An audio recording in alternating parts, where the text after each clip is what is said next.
پھر میڈم جج اطہر مناللہ صاحب کامنٹ کرتے ہیں, اپنا بائس دکھاتے ہیں ایز اے جج. قانونی طور پہ کوئی بھی جج کسی پہ الزام نہیں لگا سکتا. الزام لگایا ہے مجھ پہ proxy. How dare a judge can question my integrity without an evidence? How dare you think that I'm going to compromise? I'm not going to compromise. اس کے بعد میڈم مجھے پروکسی کر کے انڈین اخبار میری ہیڈ لائنز لگاتے ہیں, international اخبار میری ہیڈ لائنز لگا دیتے ہیں. میں پروکسی کہلا رہا ہوں. ڈیفیم کیا گیا پاکستان کو. جج اطہر مناللہ نے ڈیفیم کیا میری انٹیگریٹی کو, کوشچن کیا میری انٹیگریٹی کو. ایویڈنس تو دینا پڑے گا اور میں لوں گا. ان سب چیزوں کے بعد جن ججوں کو نہیں بیٹھنا چاہیے وہ بیٹھے ہوئے ہیں. میں چیف جسٹس کے سامنے, چیف جسٹس صاحب اور ان کے بینچ کے سامنے, آنریبل بینچ کے سامنے پیش ہو رہا ہوں. اس لیے پیش ہو رہا ہوں کہ میرا یقین ہے کہ وہ ایماندار آدمی ہے, ان کا بینچ ایماندار ہے.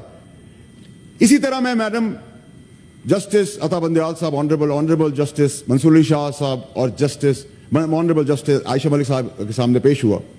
ان کا کانڈکٹ ایسا کانڈکٹ تھا کہ آدمی مورلی ایموشنلی چارج ہو جاتا ہے, اچھائی کی طرف بڑھ جاتا ہے.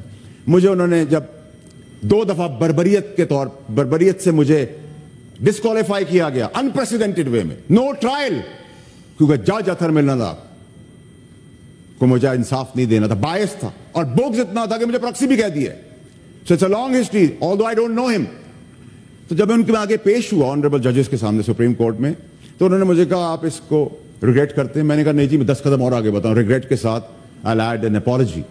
اس کے ساتھ I'll add اپنا ریزگنیشن کہ میری پارٹی کی سیٹ ہے, میں واپس کرتا ہوں, کہ ان کی امانت تھی وہ.